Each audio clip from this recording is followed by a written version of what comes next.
شب 3 شعبان ہے، ولادت باسعادت شہزادہ عالم سید الشباب الاہل الجنہ،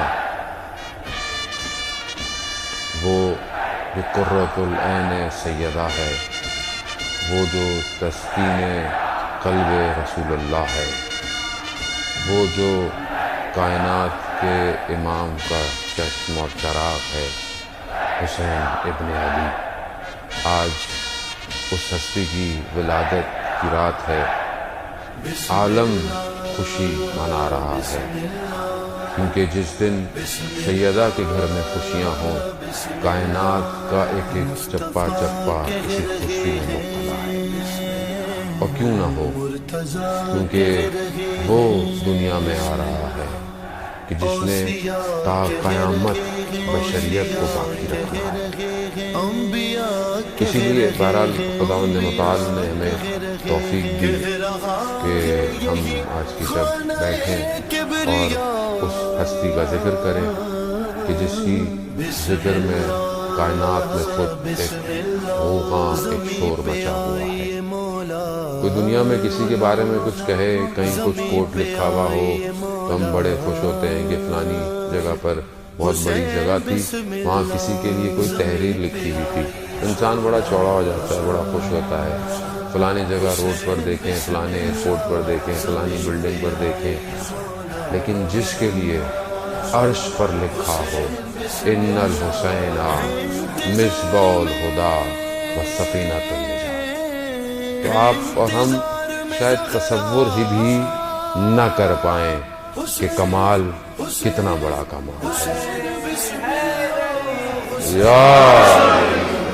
تو بہرحال خوش ہونا ضروری ہے، عزیزان محترم، خوش ہوں، خوش چہرے کو بھی ہونا چاہیے اور قلب میں بھی خوشی ضروری ہے، اور یہ خوشی عرش پر تب پہنچتی ہے جب آپ صلوات بھیجتے ہیں محمد اللہم صلی علی محمد آل محمد وعجل فرجہ۔ پہلی چیز چند جملے ماہ شعبان کے لیے۔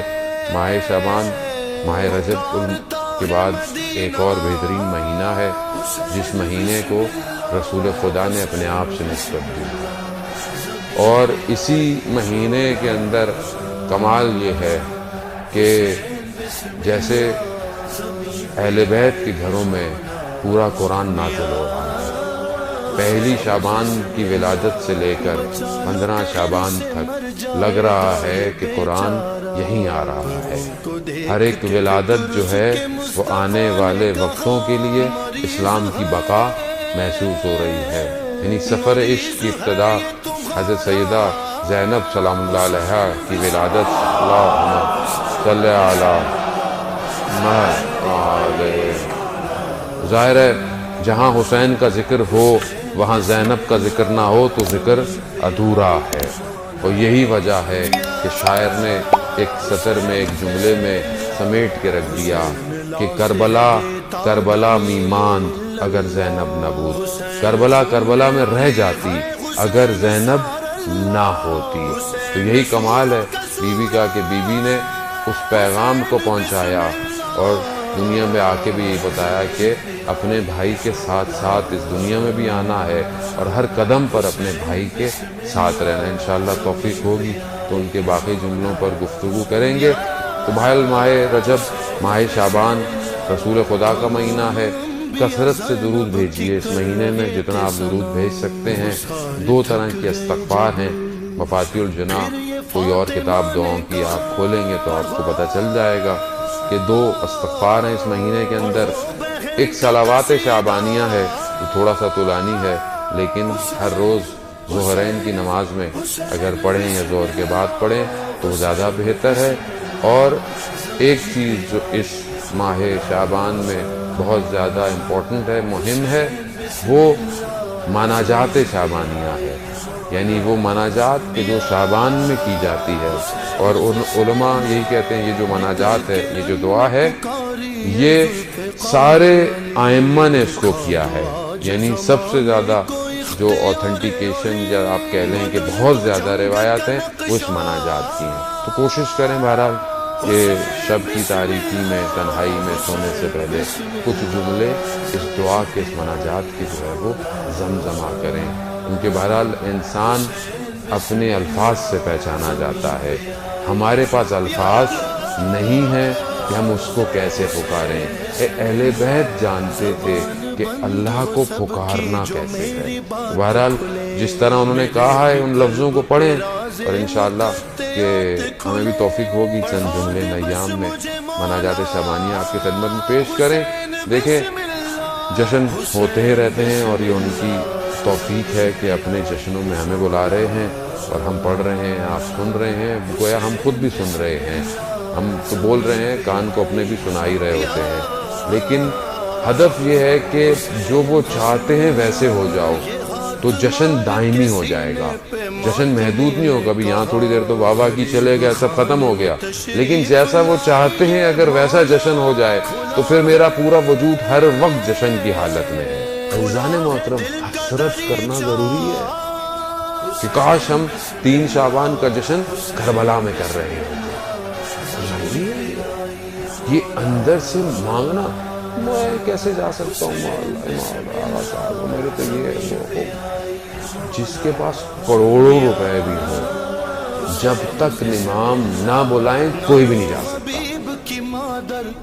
بلاتے وہی ہیں. اب آپ بولیں گے وہاں صاحب بہت سارے لوگ عجیب عجیب سے جاتے ہیں اور عجیب سے واپس آتے ہیں. خوب یہ عجیب سے جانا کرم ان کا ہے، بلانا. عجیب سا واپس آنا یہ میری اپنی تقدیر ہے، یہ میرا اپنا مقدر ہے کہ میں وہاں سے آگے بھی صحیح نہیں ہوا.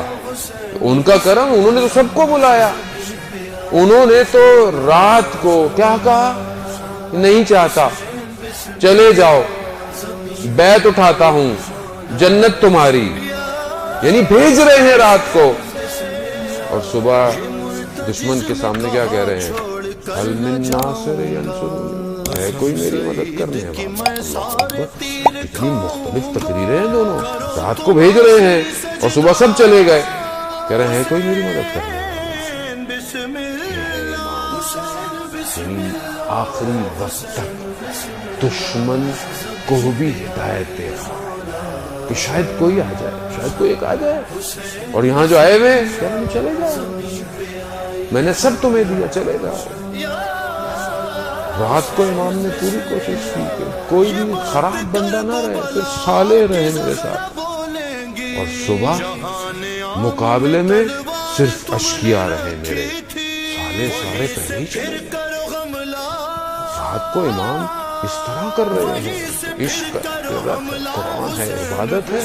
اور صبح سب نے اپنی ساری جانیں لوٹا دی، کچھ نہیں بچا، صرف حسین اپنے یعنی وہ بلاتے ہیں. ابھی ہماری اپنی ظرفیت ہے کہ ہم وہاں پہنچ کر لاتے کیا ہے. در و دیوار چون کے آ رہے ہیں یا پھر کچھ لے کر آ رہے ہیں. عزیزان محترم، تو جب چھٹے امام سے کہا کہ مولا یہ تو آپ نے بہت کہا، دنیا والے کیا دعائیں کریں گے، ظاہر کے لیے تو آسمان والے دعائیں کر رہے ہیں. یہ فضائل میرے امام حسین کا. بات آگے بڑھی.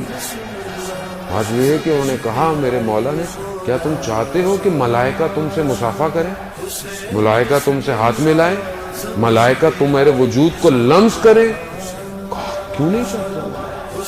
تو وہاں میرا 8واں امام رضا علیہ السلام، اللہم صلی علی محمد وآلہ، وہاں امام نے کہا کہ من زارا قبر ابی عبداللہ، کہ جس نے ابا عبداللہ کی قبر کی سط الفرات پہ زیارت کی، کمن زارا، بالکل ایسے ہی ہے جیسے اس نے فوق عرش پہ اللہ کی زیارت کی.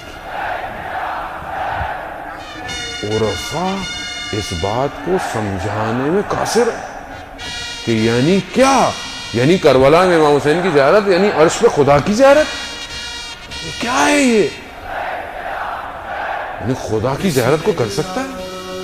خدا کوئی وجود ہے؟ خدا کوئی بدن ہے؟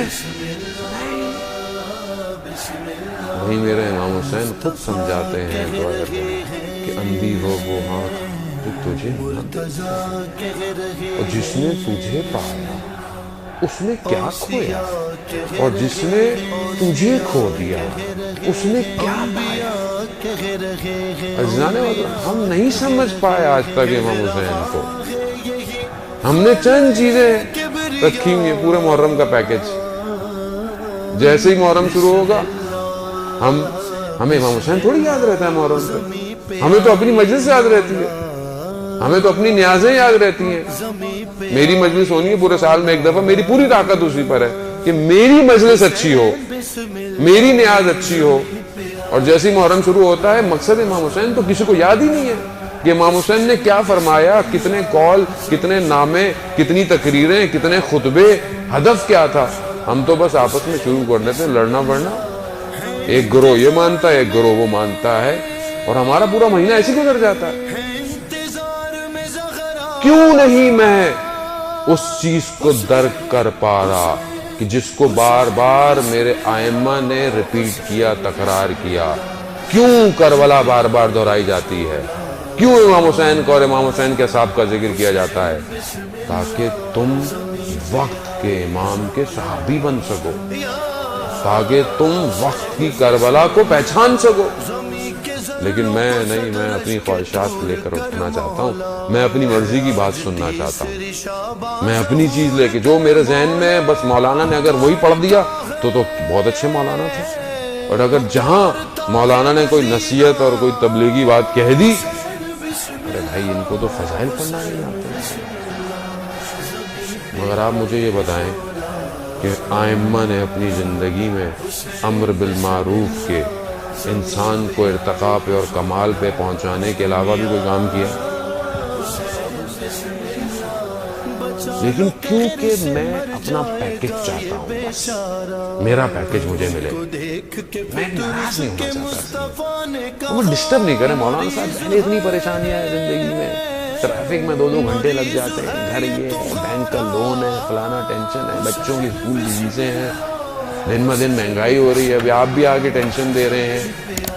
تھوڑا سا ہمیں ریلیکس رہنے دے, دیکھا جائے گا جو بھی ہوگا. جانے محترم, دیکھا نہیں جائے گا, اتنا دیکھنا تھا دیکھ لیا, اب تو دکھایا جائے گا کہ تم کیا تھے اور حقیقت کیا ہے. عزیزان محترم, آخری زمانہ اتنی تیزی سے قریب آ رہا ہے, بہتر ہے کہ میں خود بدل جاؤں, نہیں تو بدلوایا جاؤں گا. اس وقت پھر بہت مشکل ہو جائے.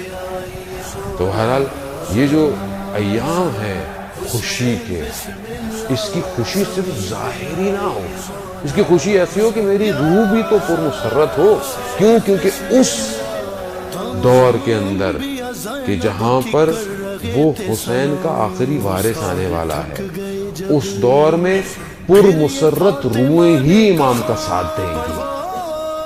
بدن آپ جتنے اچھے کر لیں, خوشبوئیں لگا لیں, کپڑے پہن لیں, وہ اچھی بات ہے, طہارت ہے, لیکن جب تک روح طاہر نہیں ہوگی وہ اس کا ساتھ نہیں دے پائے گی. تو بہرحال یہ ہے کہ امام نے بولا کہ جس نے امام حسین کی زیارت کی, گویا اس نے عرش پہ پروردگار